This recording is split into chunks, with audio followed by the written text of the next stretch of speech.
So, what's up sa inyo mga tet kuya, no? Ako nga pala si Kuya at tayo'y muli nagbabalik sa Grow a Garden, okay? Mga tet kuya, finally nandito na ang Zen update, no? So, medyo late na ako gumawa ng video, pero okay lang yun kasi may mga konting pagbabago rin naman nangyari. Buti na hindi kagad ako nag-record kasi may mga nagbago, no? May mga dinagdag and may mga bago. Okay. Which is, pag-uusapan natin yan lahat mamaya, no, mga atin kayo. Pero, syempre, umpisahan muna natin to sa pa-wash out.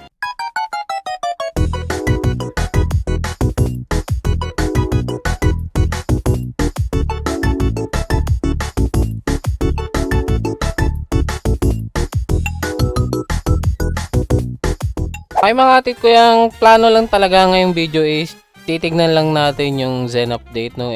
Pag-usapan lang natin kung ano ba yung mga bago sa update na to.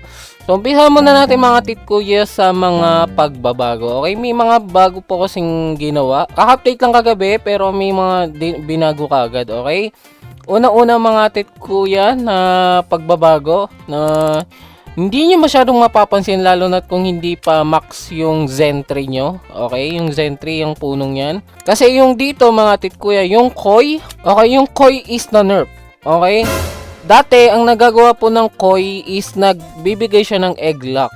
Ngayon, ginagawa na lang niya is grants a chance to recover an egg when hatching. Ibig sabihin, kapag nag-hatch kayo ng egg, may chance na bumalik yung egg na yon. Okay? Okay naman siya in a sense kung magbubukas kayo ng mga rare egg na may mga rare pet. For example, etong Zen egg kasi ito lang yung egg na may pinakaunang prismatic pet which is yung kitsune, mga tet kuya. Alam nyo naman yung kitsune, para siyang raccoon pero mas maganda sa raccoon. Ganun po siya kaganda, okay? Kaya siguro pinalitan yung ability ng koi kasi kung magiging egg lock yun, maraming madali sigurong makakuha ng kitsune. Pero mahirap po makakuha ng kitsune, ha. 0.08% chance makakuha ng kitsune kasi siya po yung pinakaunang prismatic pet. Ibig sabihin mas rare pa po siya kaysa sa T-Rex, sa mga divine, sa raccoon. Mas maganda pa nga to sa raccoon actually. Mas maganda siya sa raccoon. So kung makakuha nyo man to, please wag nyo itetrade sa raccoon lang kasi ang ganda ng kitsune, okay? Yes, Siya yung pinakamagandang pet ngayon compare sa raccoon.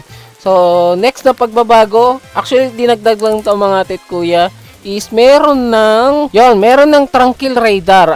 Yung Tranquil Radar mga tet kuya, similar lang siya sa alam niyo yung poly na radar.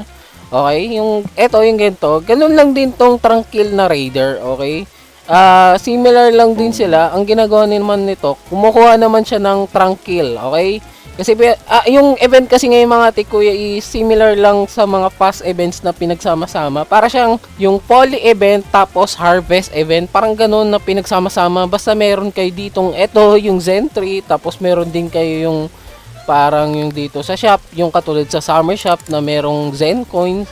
Diba? Hindi naman siya masyadong kakaiba. Pinagsama-samang mga past events lang to. Ganun lang yung ginawa dito ni Jandel. So yung Tranquil Radar is very similar lang. Makukuha nyo kagad yung mga Tranquil na yan if kailangan nyo. Kunyari, ganun, papakita ko sa inyo. Kasi madami na akong Tranquil, okay? Turo ko sa inyo mamaya kung ano ba ginagawa ko. So, yan. Yan ko lang yung Tranquil Radar. Tapos, makukuha na lahat ng Tranquil. Kita nyo naman. Ayan, nakulik ko na lahat ng Tranquil within that area, okay? Within that area lang, syempre. Pero yung iba hindi ko nakulik kasi nga, hindi na po abot. Tsaka, hindi ko pwede kunin lahat yan kasi ginagamitan ko po ng method, okay? Okay, sa mga nagugulahan, yung Zen event po is every hour lang nangyari, no? Para siyang nung katulad similar doon sa tawag dito, yung sa Harvest Festival, tsaka yung doon sa yung Pollinate, every hour lang din sila. And may dalawa kayong pagpipilian kapag may Tranquil Fruits kayo, either etong Zen 3 or etong Zen Shop, okay? Recommend ko, okay para sa akin lang to. Recommend ko, unahin nyo palibelin yung Zen 3. Bakit kuya? Kasi sa Zen 3, pag una nyong pinalevel yung Zen 3, may makuha di kayong Chi. Okay, yung Chi is yung pwede nyong gamitin pambili dito sa Zen Shop. Pwede nyo naman i-offer kagad diretso dito yung Tranquil nyo para maging Chi. Pero mas okay pong mapalevel nyo yung Zen 3 ng max para ma-unlock nyo po lahat. Okay? Lahat to ma-unlock nyo. Lahat ng nakalock, kailangan kasi mataas level ng Zen 3 nyo. Okay? Lalo na yung koi, para makuha nyo yung koi. Sa mga may gusto pa rin ng kumuha ng koi. Kaya ang recommend ko, Unahin nyo pa rin tong, syempre, tong Zentree. Kasi tingnan nyo, may nakukuha pa rin akong mga reward kahit na dito ko binibigay, no? So, alam ko random to, every kada tao kung anong reward makukuha nyo. So, may nakuha ko Zen Egg, tapos may nakuha din akong Chi, nakita nyo naman. Tapos, lumilevel pa yung Zentree ko, which is beneficial kasi nga, na-unlock ko to. Ayan, na-unlock ko na yung coil, di ba? Antayin ko na lang mag-stock yung coil. If gusto ko mag-stock yung coil, pwede ako mag-restock. Yan, restock. Hindi nag-restock yung coil. So, pwede lang ako mag-restock ng restock. And may Zen Egg pa ulit, di ba? Pwede ako makabili. Yun yung kagandahan sa sa pag-unlock ng Zentree muna bago yung Zen Shop, no mga kuya. Okay lang naman, kayong bahala kung ayaw nyo i-unlock, kung di nyo kailangan nung koi or nung spike mango or itong shark tranquil, di ko alam kung ano pa nagagawa nyan. I-unlock ko pa lang yan, titignan ko pa. Pero pwede nyo kasing i-restock ng i-restock to as long na meron kayong shekels. Alam ko umuulit to, nagre-restock to everyday. I mean, umuulit to sa umpisa every day. I mean, every 24 hours ata. Nag-ano siya? Bumabalik siya sa 500k sa pagkakatanda ko kasi kagabi nag-restock na ako eh. So, pagdating naman sa garden nyo mga tit kuya, recommend ko gumamit kayo ng yung save slot, no? Kasi baka yung sa save slot 1 ko kasi nandun yung bone blossom, so hindi ko pwede taniman yon. Ngayon dito sa save slot 2, nandito lahat ng mga ginagamit ko. Mga tit kuya, yung tranquil nakadepende sa rarity ng pet, rarity ng fruit, okay? Yung points na makukuha nyo. Sa pagkakaalam ko, Transcendence, katulad ng Bone Blossom is 8 points. And yung mga Prismatic is 7 points. Siyempre, ang pipiliin nyo, Prismatic. Mahirap makakuha ng Bone Blossom and 4 lang ang bunga ng Bone Blossom. So, hindi siya worth it. Pagdating naman sa Prismatic, mga tit kuya, Sugar Apple yung may pinakamaraming bunga and madaling tumubo. So, another thing mga tit kuya, kayo, bibigyan ko yung tip. Pag magpaparami kayo ng tranquil, pwede kayo gumamit ng T-Rex tsaka Mimic. Kasi yung T-Rex, the more na tumatas yung level niya, mas marami siyang sinishare na mutation. Diba? Pag kinain nyo isang tranquil, masishare niya sa 3. So, panalo kagad kayo ng positive 2. So, 2 kagad. Paano kapag mas mataas pa level ng T-Rex nyo, diba? So, yung isa kong T-Rex, 4 na yung binibigyan niya. Ibig sabihin, positive 3 na kagad ako. So, 'di ba? 3 yung nagiging extra tranquil ko. Kaya magtataka rin kayo, kuya, bakit ba puro sugar apple tinatanim mo? Kasi mga tet kuya, ang sugar apple is counted as summer crop. Okay, bakit ba mahalaga yung summer crop na 'yon? Ginagamitan ko siya ng axolotl. Hindi ko talaga ginagamitan ng radar to. Pinakita ko lang sa inyo kanina. So, bakit mo ginagamitan ng axolotl, kuya? Kasi yung axolotl, kung nakalimutan nyo kung anong nagagawa, wait lang, pipick up ko lang yung ant kong isa. Okay, ang nagagawa ng sa axolotl, kaya niya magbigay ng chance na magstay yung summer fruit. Summer crop yung sugar apple. Ibig sabihin, pag kinulik ko tong may tranquil, may chance na mag-replant lang siya. So, hindi ko alam kung magiging tranquil pa rin, pero at least meron ako nare-replant, okay? Then, yung naman, etong ant naman, ginamit na natin to nung may tomato.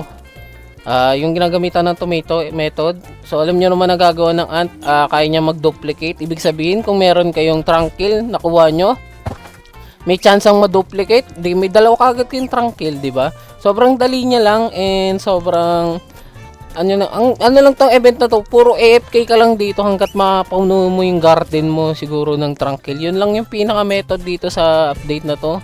So, dagdag ko lang mga tituya para sa pets, no?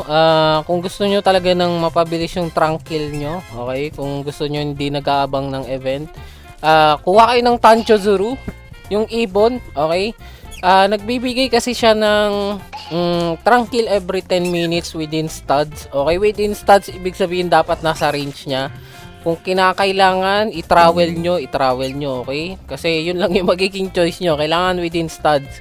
Unless marami kayong Tanjozuru, wala na kayong ibang choice kundi mag-abang na lang every hour. Kasi ako, kahit AFK ko lang, okay lang naman ako kasi may T-Rex naman ako. Pero kung may Tanjozuru ko, mas maganda siguro kasi pwede kong tanggalin yung axolotl or magbawas ako ng ant, pwede ko ipalit yung Tanjozuru. Pero yun nga, kung gusto nyo talaga mapabilis, pwede nyo i-full team ng Tanjozuru para magka-tranquil kayo. Sobrang bilis lang, no? Mabilis lang pag ganun. Tapos pag magko-collect na lang kayo, mag-equip na lang kayo na siguro giant ant, axolotl, or anything na may kung naka-bomb blossom kayo, pwede kayo mag-stego para para ma-duplicate, di ba? So, yun lang naman mga tit kuya. Bago ko nga pala makalimutan mga tit kuya, meron palang bagong code, no, yung Torigate. Ewan ko kung na-claim nyo na, pero pag sinearch yung Torigate, ayan, may makukuha tayong Whispering Tori. So, ito may makukuha tayong bagong cosmetic na exclusive lang dun sa code, which is yung Torigate, no? May tranquil effects din siya, no? Ewan ko kung gusto niyo na to, pero yun po yung code, Torigate. So, other than that, mga tit kuya, I think yun lang yung cover lahat ng event, no? Wala naman talaga masyadong nagbago ngayon sa update. More on AFK lang yung event, and yung mga bagong event naman na katulad ng Crystal, yung Radioactive Carrot is event lang ata, admin event lang ata yun. Pero yung Crystal ata is hindi admin event, pero bihira lang mag-spawn. Di ko pa nakikita yung ibang event, di ko rin na-record. Most likely, most of you masyadong focus sa pag-AFK din katulad ko. AFK lang din ako ng AFK para makakuha ng Zen Egg. Alam nyo naman na yung Kitsune talaga is maganda, no? I hope na makakuha tayo noon mga tit kuya. Swertein sana kayo sa pagkuha ng Kitsune. Sana huwag kayo magpapa-scam, antayin nyo na lang. Darating na yung trade, alam ko, next week, either next week. Kasi alam ko, nag-promise sila Jandel noon. Kung nakita nyo yung luma nilang community post, alam ko, sinabi nila either next week or next week. Ibig sabihin, next week na yon. So, antayin na lang natin. In case makakuha kayo ng Kitsune, antayin nyo na lang yung trade para hindi po kayo ma-scam mga tit kuya, okay? So, yun lang naman mga tit kuya ngayong video. Next video, titignan natin yung mga Zen pack. Meron ba akong Zen pack? Yun, may Zen pack ako. So, titignan natin yung mga bagong mga plant. Ay, nakuha ko yung Hinomal. Titignan natin itong mga bagong plant, okay? Kung mga papaldo ba tayo dito sa mga plant na to. Kasi bago lang din sila, no? Tatry natin yan. Kung nagagamitan ba sila ng ibang method. And tatry ko rin makahatch ng ng magagandang pet if kaya ng mga tit kuya. Sana makuha tayo kahit, di ko pa alam yung ibang ability ng ibang pet dito. Wala kasi siya sa egg shop, no? Ang nandito pa rin yung primal. So, yun lang mga tit kuya. Ang tingin ko sa update talaga is quite okay naman so far. Naka-enjoy siya and peaceful siya at the same time kasi pwede ko i-FK, tapos pwede na lang akong balikan kapag gusto ko na magbigay ng tranquil, 'di ba? Kaya pag every hour, kasi every hour reset nito, 'di ba? So pwede ko balikan every hour para magtingin ng mga stocks, 'di ba? Hindi siya hassle and hindi rin siya time consuming na event. Okay lang siya, sakto lang sa akin, para sa akin. So maganda siya kung madami kayong ginagawa katulad ko. Mahilig ako magbasa ngayon kaya hindi ako makapaglaro masyado. Yun. So, I hope nagustuhan nyo yung event ng mga tit kuya. Comment nyo nga sa baba kung anong rate nyo sa event. 1 out of 10, okay? Para sa akin, 9 siya. Kasi pwede siyang i-FK. Pwede ko siya balikan every hour. And meron tayong prismatic pet na looking forward to hatch, diba? Ang ganda nung Kitsune talaga. Tapos, ang pinaka nagustuhan ko talaga actually, pwede mong i-reset, okay? Yun lang talaga yung pinaka nag-ano sa akin. Pinaka pumukhaw ng atensyon, no? Yung pinaka nagustuhan ko dito sa shop ngayon, pwedeng i-reset. I hope sa mga future events, ganun din mangyari. Pwede i-reset gamit yung shekels. Para at least may napaggagamitan tayo sa shekels natin kasi wala namang ibang ginagamitin yan. Bukod sa pagbili ng mga items sa gear shop, di ba? So, hanggang dito lang ako mga tit kuya. I hope may natutunan na naman kayo. Or at least nagustuhan yung video ng mga tit kuya. Huwag nyo kakalimutan mag-like and subscribe sa ating YouTube channel mga tit kuya. And yun lang, no? Ingat kayo palagi and God bless po sa inyo. Bye-bye!